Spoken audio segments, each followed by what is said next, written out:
కేటీఆర్ గారు మాట్లాడుతున్నారు అక్కడ పవర్ పాయింట్లో. ఒక్కసారి చూద్దాం, చూసాక డిబేట్లోకి వెళ్దాం. పోలీస్గా రిటైర్ అయ్యి మరి మొన్ననే నాగర్ కర్నూలు పార్లమెంట్ నుంచి పోటీ చేసిన గౌరవనీయులు పెద్దలు మరి మీ అందరికి సుపరిచితులు శ్రీ ఆర్ఎస్ ప్రవీణ్ కుమార్ గారు, గౌరవ శాసన మండలి సభ్యులు మేడ్చల్ జిల్లా బీఆర్ఎస్ పార్టీ అధ్యక్షులు శ్రీ షంబిపూర్ రాజు గారు, ఇంకా ముందున్న మా తమ్ముడు తలసాని సాయి గారు, రావుల శ్రీధర్ రెడ్డి గారు, రాకేష్ గారు, ఇంకా చాలా మంది సోదరులు ఉన్నారు. అందరికీ పేరు పేరున ఈ హిమాయత్ సాగర్ గ్రామంలో ఈరోజు ఇక్కడికి విచ్చేసిన మా ఈ గ్రామ అక్క చెల్లెళ్లకు, అన్నదమ్ములకు, మరి పక్కనే ఉన్న ఇతర ప్రాంతాల నుంచి కూడా విచ్చేసిన సోదరులందరికీ కూడా పేరు పేరున నమస్కారం. ప్రత్యేకంగా హైదరాబాద్ నుంచి ఇక్కడికి విచ్చేసిన పత్రికా మిత్రులకు కూడా హృదయపూర్వకంగా స్వాగతం. మాకు కొన్ని విషయాలు వింటుంటే ఇందాక మాట్లాడిన రమ్య గారు, అట్లాగే నారాయణ స్వామి గారు, మిగతా మిత్రులందరూ మాట్లాడుతుంటే ఒకటే ఒక అనుమానం వచ్చింది నాకు. వారి గొంతులో వణుకు వినబడుతున్నది అని చెప్పి సోదరులు మాట్లాడారు. భయం, వణుకు, ప్రభుత్వం ఎప్పుడు మా ఆస్తులు లాక్కుంటుందో అనే ఒక భయం కనబడుతుందని మాట్లాడినారు. నేను ముఖ్యమంత్రి గారు మాట్లాడింది కూడా మేమందరం చాలా ఓపికగా వివరంగా ఏమైనా చెప్తారేమో, వివరణాత్మకంగా ఏమన్నా ప్రజల బాధ నుంచి ఉపశమనం కలిగించే విధంగా ఏమైనా చెప్తారేమో అని చెప్పి ఆశించాం. కానీ వాళ్ళ ప్రభుత్వం వ్యవహారం, ముఖ్యంగా ముఖ్యమంత్రి గారి వ్యవహారం చూస్తుంటే నాకు ఒక తెలుగు సామెత గుర్తొస్తున్నది.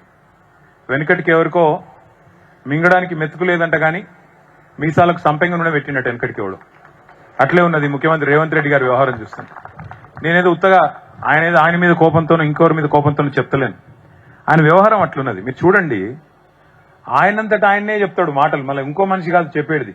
ఆయన ఇచ్చి ఆయనే చెప్తాడు. ఏమంటాడు? నా దగ్గర బుడ్డ పైస లేదు, నన్ను కోస్తే రూపాయి రాదు, నేను ఢిల్లీ పోతే దొంగ లెక్క చూస్తుండ్రు, చెప్పులు ఎత్తకపోతాడేమో అని భయపడుతుండ్రు. అసలు ఇంకొక మాట ఆయన చెప్తుంది, గమ్మత్ మాటలు.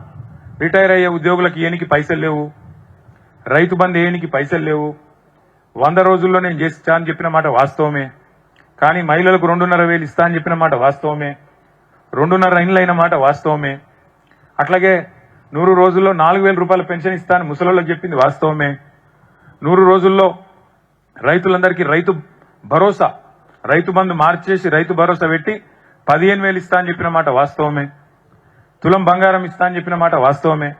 కానీ ఇప్పుడు అవేవి చేయడట, అవే వద్దంట, ఇంకా వాటి గురించి మాట్లాడడంట. కానీ ఇప్పుడు మాత్రం ఖచ్చితంగా మూసి మాత్రం చేసి తీరుతా. మరి ఏందో ఈ విచిత్రమైన మనస్తత్వం అర్థం కాదు. 100 రోజుల్లో నువ్వు చెప్పిన మాటలు ఏవి నిలబెట్టుకోవడానికేమో నీ దగ్గర డబ్బులు లేవు. 100 రోజుల్లోనే 6 గ్యారెంటీలు అని చెప్పిన మాటలు నిలబెట్టుకున్న దానికేమో పైసలు లేవంట. కానీ మూసీని మాత్రం 1,50,000 కోట్లతో సుందరీకరించడానికి మాత్రం డబ్బులు వస్తాయంట. అందాల పోటీలు పెట్టడానికి మాత్రం 200 కోట్లు ఉంటాయి. కానీ ఇక్కడ ఇచ్చిన హామీలు అమలు చేసేదానికి మాత్రం డబ్బులు లేవు. ఆయన ఎవరో ఫుట్బాల్ ఆడడానికి మాత్రం 200 కోట్లు పెట్టడానికి పైసలు ఉంటాయి. కానీ ప్రజలకు ఇచ్చిన హామీలు అమలు చేయడానికి పైసలు లేవు. అందుకే అన్నాను, నేనేదో కోపంతోనూ ఇంకోదాంతో కాదు, మింగ మెతుకులేదు కానీ మీసాలకు సంపెంగ నూనె అన్నట్టు ఇవాళ ముఖ్యమంత్రి రేవంత్ రెడ్డి గారి వైఖరి, రేవంత్ రెడ్డి గారి ప్రవర్తన ఉన్నది. కేసీఆర్ గారు గతంలో ముఖ్యమంత్రిగా ఉన్నప్పుడు ఒకసారి అసెంబ్లీలో పవర్ పాయింట్ ప్రజెంటేషన్ ఇచ్చారు. దేని గురించి? నీళ్లు, వాటిని ఎట్లా వాడుకోవాలి, నిర్మాణాలు ఎట్లా చేయాలి, ఆ నదులకు బరాజులు అంటే నీటికి, ప్రవహించే నీటికి అడ్డంగా బ్యారేజ్ కట్టి ఎట్లా నీళ్లు తీసుకొచ్చి తెలంగాణలోని ప్రతి ఎకరం, ప్రతి ఇంచు సస్యశ్యామలం చేయాలి అని దాదాపు 2 గంటల పాటు కేసీఆర్ గారు నిండు శాసనసభలో రాష్ట్రం మొత్తం ఆసక్తిగా చూస్తుంటే ఒక నిర్మాణాత్మకమైన, వివరణాత్మకమైన ప్రజెంటేషన్ ఇచ్చారు. నేను రేవంత్ రెడ్డి గారు ఇచ్చిన ప్రజెంటేషన్ కూడా నేను చూసిన.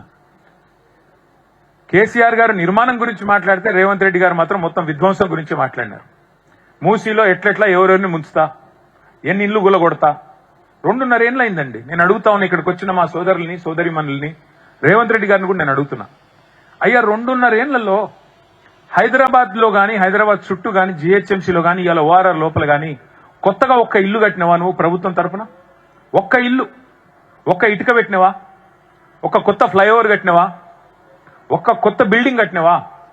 ఒక్క మంచి పని చేసినవా? కానీ నేను చూపెడతా, ఎన్ని వేల వందల ఇండ్లు కూలగొట్టినవో చూపెట్టమంటావా? ఒక్కొక్క బస్తీల బుల్డోజర్లు పంపి ఇష్టం వచ్చినట్టు ఎన్ని కూలగొట్టినావు?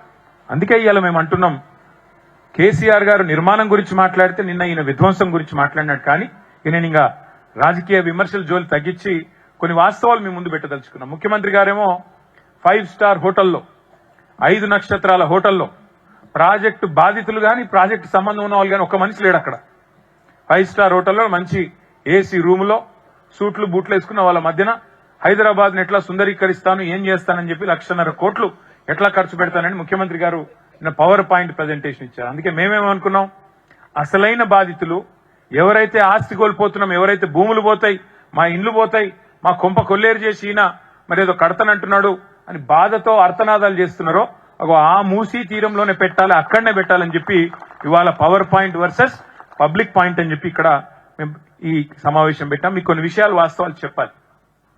మీరు కింద చూస్తున్నారు, కొన్ని బొమ్మలు చూస్తున్నారు కింద. మీరు అవేదో మేము గూగుల్లోంచో వేరే దేశం నుంచి తెచ్చిన బొమ్మలు కాదు. అవన్నీ కేసీఆర్ గారి ప్రభుత్వంలో మీరు చూస్తున్నామని మూసీ తీరంలో మనం ఆనాడు చేసిన సుందరీకరణకు సంబంధించిన బొమ్మలు అవి కింద ఉన్నాయి. మీరు మళ్ళీ చూపెడతాను మీకు.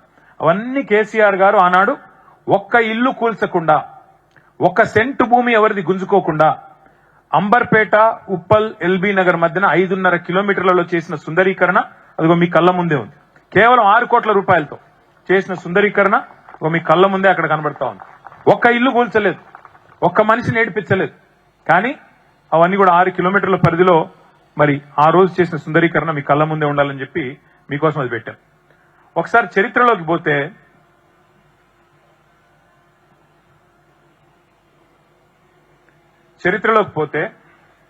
అసలు మూసీ పుట్టేది మీకు వికారాబాద్ అనంతగిరి అడవుల్లో అక్కడ పుట్టి కిందికి ముచ్చుకుందా నది అంటే నేటి మూసీ నది మొత్తం పైన రంగారెడ్డి జిల్లా నుంచి వికారాబాద్ జిల్లా నుంచి ప్రవహించి హైదరాబాద్ నుంచి కిందికి పోతూ కిందికి నల్లగొండ నుంచి కిందికి పోయి నల్లగొండ జిల్లా వాడపల్లి దగ్గర కృష్ణానదిలో కలుస్తుంది. కృష్ణానది అల్టిమేట్ గా పోయి కింద సముద్రంలో కలుస్తుంది. అంటే దాదాపు 250 కిలోమీటర్లు పైనుంచి కింది వరకు మూసీ ప్రవాహం ఉంటుంది. ఒకప్పుడు మూసీ అనేది హైదరాబాద్ నగరానికి జీవనాడి. అసలు హైదరాబాద్ నగరానికి ముగ్గుపోసిందే మూసీ తీరం మీద.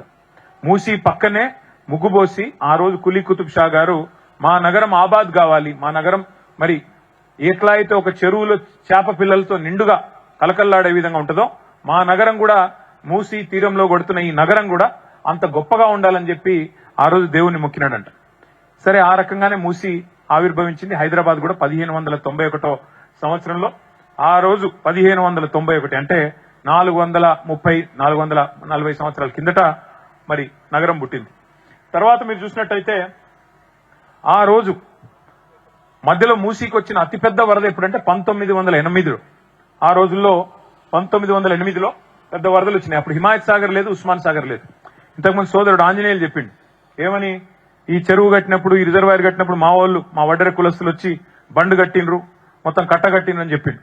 ఆ రోజు 1908లో నిజాం నవాబు మూసీకి వరదలు వస్తే ప్రజలు ఇబ్బందుల పాలైతే మరి పైకెళ్ళి వచ్చే నది నీళ్లు ఎట్లా ఆపాలే అని ఆలోచన చేసి హైదరాబాద్ నగరం కుట్టుకపోవద్దు ఈ నది వరదలు అని చెప్పి ఈ 2 జంట జలాశయాలు, అటు ఉస్మాన్ సాగర్ ఇటు హిమాయత్ సాగర్, దాన్ని గండిపేట అంటాం, ఇది హిమాయత్ సాగర్, ఈ 2 చెరువులు కలిపి ఆ రోజు మోక్షగుండం విశ్వేశ్వరయ్య గారు అనే పెద్ద మనిషిని పిలిచి, బెంగళూరులో ఉంటే కర్ణాటకలో ఉంటే వారిని పిలిచి ఆహ్వానించి డిజైన్ చేసి ఈ 2 రిజర్వాయర్లు నిర్మాణం చేసినారు. ఈ 2 రిజర్వాయర్ల యొక్క ఉద్దేశం 2 బృహత్తరమైన లక్ష్యాలు. 2 రిజర్వాయర్లకి ఒకటి, మళ్లీ హైదరాబాద్ కు వరద ముప్పు రావద్దు అంటే వీటిని బ్యాలెన్సింగ్ రిజర్వాయర్ల మాదిరిగా వచ్చే వరద నీటిని నిలిపి అవసరమైతే గేట్లు పెట్టి సందర్భానుసారంగా అవసరమైన కొద్దీ ఎంత విడుదల చేయాలో నీళ్లు గంతనే విడుదల చేసేందుకు బ్యాలెన్సింగ్ రిజర్వాయర్ల మాదిరిగా ఈ 2 రిజర్వాయర్లను కట్టడం జరిగింది. ఒకటి. రెండవది, మంచినీటి అవసరాలు కూడా ఉంటాయి కదా నగరం పెరిగిన కొద్దీ, కాబట్టి వీటి నుంచి మంచినీళ్ళ అవసరాలు కూడా వాడుకోవాలని చెప్పి ఈ 2 జంట జలాశయాలు ఉస్మాన్ సాగర్, హిమాయత్ సాగర్ ఆనాడు మోక్షగుండం విశ్వేశ్వరయ్య గారు వచ్చి డిజైన్ చేసి 1908 వరదల తర్వాత డిజైన్ చేస్తే 1920లో నిర్మాణం పూర్తయి హిమాయత్ సాగర్, ఉస్మాన్ సాగర్ 2 ప్రజలకు అందుబాటులోకి వచ్చాయి. ఒక ఐడియా కోసం చెప్తున్నాను మీకు, ఈ 2 కంబైన్డ్ కెపాసిటీ 7.5 టీఎంసీలు. ఒక టీఎంసీ నీళ్లు అంటే ఇప్పుడు మీరందరూ ట్యాంక్ బండ్ చూసే ఉంటారు, హుస్సేన్ సాగర్ చూసే ఉంటారు, మన హైదరాబాద్ నడిబొడ్డున ఉన్న హుస్సేన్ సాగర్, దాని కెపాసిటీ 1 టీఎంసీ. అంటే 7.5 హుస్సేన్ సాగర్లతో సమానమైన నీటిని మనం పైనుంచి వచ్చే నీటిని, వరద నీటిని నిలువ ఉంచడానికి, కిందికి పంపేందుకు మళ్ళీ వరద లేకుండా ఉండడానికి ఆ రోజు నిజాం నవాబు కట్టించిన మరి ఈ చెరువులు ఉస్మాన్ సాగర్ మరియు హిమాయత్ సాగర్. ఏం జరిగింది మరి? 1920లో నిజాం కట్టించిండు. 1948లో మనకు స్వాతంత్రం వచ్చింది, దేశంలో కలిసినాం, హైదరాబాద్ సంస్థానం. కలిసిన తర్వాత ఎన్ని సంవత్సరాలు కాంగ్రెస్ పార్టీ అధికారంలో ఉంది? దగ్గర దగ్గర 1983-84లో ఎన్టీ రామారావు గారు అధికారంలోకి వచ్చేదాకా కాంగ్రెస్ పార్టీ 52 నుంచి అధికారంలో ఉంది. ఇవాళ మాట్లాడుతున్నారు ముఖ్యమంత్రి గారు, ఇంకా రాతి యుగంలోనే బతుకుదామా, మనం మూసీని మంచిగా చేసుకోవద్దా అని నేను చాలా భావోద్వేగంతో మాట్లాడుతున్నాడు. ఎవరు చేసిండ్రు మూసీని మురికి కూపంగా? కేసీఆర్ గారు వచ్చి చేసిండ్రా? 1952 నుంచి 1983 దాకా అధికారంలో ఉన్నది కాంగ్రెస్ పార్టీయే కదా. ఆ తర్వాత 83 నుంచి మళ్ళీ మీరు కూడా ఉన్నారు కదా, 89 తర్వాత మళ్ళీ 2004 నుంచి మూసీని మురికి కూపంగా మార్చింది ఎవరో కాదు, రేవంత్ రెడ్డి గారు. ప్రస్తుతం మీరున్న పార్టీనే మూసీని మురికి కూపంగా మార్చిందనే మాట వారికి గుర్తు చేస్తా ఉన్నా. ఆ పాపాన్ని ముందు కడుక్కోండి. గతంలో చేసిన పాపానికి చెంపలేసుకొని ముందు ప్రజల క్షమాపణ చెప్పి మూసీని మురికి కూపంగా మార్చిన దానికి ముఖ్యమంత్రి గారు కాంగ్రెస్ పార్టీ చెంపదెబ్బలేసుకొని ముందు ముక్కు నేలకు రాసి క్షమాపణ చెప్పాల్సింది మీరు. ఇవాళ మీరు ఆలోచన చేయండి, ఎట్లా ఉండే మూసీ ఎట్లా అయింది చూడండి ఒక్కసారి. అందులో ఏమేం కలుస్తున్నాయి ఈరోజు మూసీలో? మొత్తం హైదరాబాద్ లో ఉండే జిహెచ్ఎంసీ పరిధిలో ఉండే మురికి నీరు 94% మూసీలోకి వస్తుంది. గ్రావిటీ ద్వారానే వివిధ నాలాలు 54 నాలాల ద్వారా మూసీలోకి వస్తుంది. మూసీ అంటే మీ హిమాయత్ సాగర్, ఉస్మాన్ సాగర్ కాదు, కిందికి మంచిర్యాల కిందికి అక్కడికి వస్తుంది, ఇందులోకి రాదు. ఆ తర్వాత మరి మాకు అవకాశం వచ్చింది, తెలంగాణ రాష్ట్రం వచ్చిన తర్వాత 2014లో అవకాశం వచ్చిన తర్వాత ఇగో ఇది మా ఆలోచన. అందుకే ముఖ్యమంత్రి గారు చూడాలి, ప్రభుత్వం చూడాలి, ప్రభుత్వ పెద్దలు చూడాలనే, ప్రజలు చూడాలి ముఖ్యంగా అని చెప్పే నేను ఇక్కడ మీ ముందు పెట్టాను మా ఆలోచన. ఆ రోజు 2014లో కేసీఆర్ గారి ఆలోచన ఏంటి, ఏం చేద్దామన్నారు మూసీని? ఆయన ఆలోచన ఏంటి అంటే మూసీ ప్రక్షాళన మీద, మూసీ పునరుజ్జీవం మీద ప్రపంచంలోని 10 పెద్ద డిజైన్ సంస్థలతోని మేము డిజైన్ కాంపిటీషన్ ఇన్వైట్ చేసినాం, ఆహ్వానించినాం. అయ్యా రండి, మీరు ప్రజలని డిస్టర్బ్ చేయకుండా, ఇండ్లు కూలగొట్టకుండా, ప్రజల్ని అనవసరంగా అక్కడి నుంచి డిస్ప్లేస్ చేయకుండా ఎట్లా చేయవచ్చు అని డిజైన్స్ ఆహ్వానిస్తే మీ చుట్టూ ఇక్కడ అన్ని డిజైన్లు కూడా ఆ రోజు డిజైన్ చేసిన వాటిని కూడా కొన్నింటిని ఇక్కడ పెట్టాం, మిగతా కొన్ని పెట్టలేదు. చాలా వరకు ఇక్కడ మీ దగ్గర పెట్టే ప్రయత్నం చేసినాం. 10 ప్రఖ్యాత డిజైన్ సంస్థలు వచ్చి వాళ్ళు మాకు ప్రజెంటేషన్ ఇచ్చారు. ఇచ్చి కొంతమంది అన్నారు, సార్ కొన్ని ఇల్లు కూలగొట్టాల్సి వస్తుంది అంటే, ఆ రోజు కేసీఆర్ గారు చెప్పింది ఏంటంటే, అసలు ఇల్లు కూలగొట్టాల్సిన పరిస్థితి వస్తే మరి రివర్ బెడ్ లో ఉన్న నిర్మాణాలు అయితే తప్ప మిగతా వాటిని ముట్టకండి, తప్పకుండా ఒకవేళ అట్లాంటి పరిస్థితి వస్తే ప్రాజెక్ట్ పెండింగ్ లో పెడదాం, కానీ ముందు ఒక పైలట్ చేయండి, ఒక చిన్న నమూనా చేయండి, ఒక 5 కిలోమీటర్లు చేయండి అని చెప్పి నాగోల్, ఉప్పల్, అంబర్పేట మధ్యన 5.5 కిలోమీటర్లు మాతో ఆ రోజు ఆదేశం ఇచ్చి ఒక్క ఇల్లు కూల్చకుండా ఎట్లా చేయొచ్చో చేసి చూపెట్టండి అని చెప్పి సుందరీకరణ ఏర్పాట్లు కూడా కేసీఆర్ గారు చేయించారు. మేము రూపొందించిన ప్రణాళిక ఏంది అంటే మీకు చూపెడతాను నేను. మొట్టమొదటిది, ఇందులో మూసీ నది మంచిరేవుల నుంచి కింద గట్కేసర్ దాకా ఓఆర్ఆర్ పరిధిలో, హైదరాబాద్ పరిధిలో తీసుకుంటే 57 కిలోమీటర్లు ఉంటుంది. ఈ 57 కిలోమీటర్ల పరిధిలో మరి మొత్తం ఇప్పుడు ఎట్లాంటి ఓఆర్ఆర్ మొత్తం 160 కిలోమీటర్లు. మధ్యలో ఒకవేళ ఇక్కడ నుంచి అక్కడికి వెళ్ళాలంటే స్ట్రైట్ గా అవసరమైతే ఒక ఎక్స్ప్రెస్ వే ఉండాలి. మంచిరేవులలో మనం ఎట్లయితే ఓఆర్ఆర్ ఉందో అట్లాగే మూసీ నుంచి స్ట్రైట్ గా పోవాలి అంటే ఒక 57 కిలోమీటర్ల పొడవుతా ఒక ఎక్స్ప్రెస్ వే ఉండాలని చెప్పి దాన్ని డిజైన్ చేశాం. రెండవది అంటే అర్బన్ మొబిలిటీ కోసం, రాను రాను అవసరాలు పెరుగుతాయి కాబట్టి. రెండవది ఏం చేసినాము, హైదరాబాద్ ను ముఖ్యంగా మూసీని ఏదైతే మురికి కూపంగా కాంగ్రెస్ ప్రభుత్వాలు గతంలో పట్టించుకోకుండా మార్చేసినాయో, ముందు ప్రతి నీటి చుక్క, ప్రతి నీటి బొట్టు, మురికి నీటి చుక్క మూసీలోకి వచ్చేదాన్ని శుద్ధీకరించి, అంటే సివరేజ్ ట్రీట్మెంట్ ప్లాంట్ల ద్వారా దాన్ని శుద్ధి చేసి సవ్యమైన నీరు, ట్రీటెడ్ నీరును మాత్రమే మూసీలోకి వదలాలి అని ఆలోచన చేసి 3,866 కోట్ల రూపాయలు అంటే దాదాపు 4,000 కోట్ల రూపాయలతో సివరేజ్ ట్రీట్మెంట్ ప్లాంట్ నిర్మాణం చేసింది కూడా కేసీఆర్ గారి ప్రభుత్వం. మీకు నేను చూపెడతాను.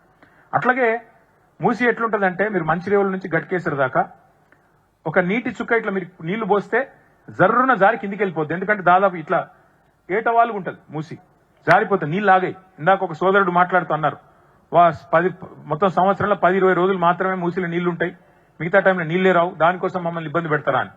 మరి దీన్ని నిజంగానే సుందరీకరించాలి, నీళ్లు కనబడాలి, లండన్ లో ఇంకో చోట నిన్న ముఖ్యమంత్రి గారు చెప్పినట్టు నీళ్లు నిల్వ ఉండాలి అంటే ఎట్లా ఆలోచన చేసి ఈ 84 మీటర్లు ఏదైతే జారుతుందో, అంటే 1 కిలోమీటర్కి 1.5 మీటర్లు జారుతుంది నీళ్లు మూసీలో. దాన్ని ఎట్లా ఆపాలి అని ఆలోచించి 15 బ్రిడ్జిలు ప్రపోజ్ చేసినాం. ఆ 15 బ్రిడ్జిల కిందనే చెక్ డ్యామ్లు కూడా ప్రపోజ్ చేశాం. దేనిలో కూడా ఒక ఇల్లు పోకుండా ఆలోచన చేసినాం. దాంతోపాటు నేను చెప్పిందంతా ఏం కాగితాల మీద లేదు. నేను చెప్పింది ఏదో కాకమ్మ కథ కాదు, మీకు చూపెడతాను. ఇప్పుడు ఫ్లడ్ ప్రివెన్షన్ ఎట్లా చేయాలి, వరదలు వస్తే ఎట్లా మేనేజ్ చేయాలి, అట్లాగే మొబిలిటీ ఎట్లా పెంచాలి అంటే ఎక్స్ప్రెస్ వే కట్టి అవసరమైతే ఇక్కడ నుంచి అక్కడ పోవడానికి కూడా ఈజీగా ఎట్లా చేయాలి. ఇప్పుడు మీ హిమాయత్ సాగర్ వాళ్ళు కోటి పోవాలి, తిరిగిపోయే అవసరం లేకుండా ఇట్లా పోవచ్చా, అట్లా ఆలోచన చేసినాం. దాంతోపాటు ఎవరిని డిస్టర్బ్ చేయకుండా ఎట్లా చేయాలి, ఇంకోటి కిందికి మంచినీళ్ళు ఎట్లా పంపించాలి, అట్లాగే దీన్ని ఎట్లా జీవనదిలాగా ఎట్లా మార్చాలి, ఇన్ని రకాల ఆలోచనలతో ఆ రోజు పని ప్రారంభించాం.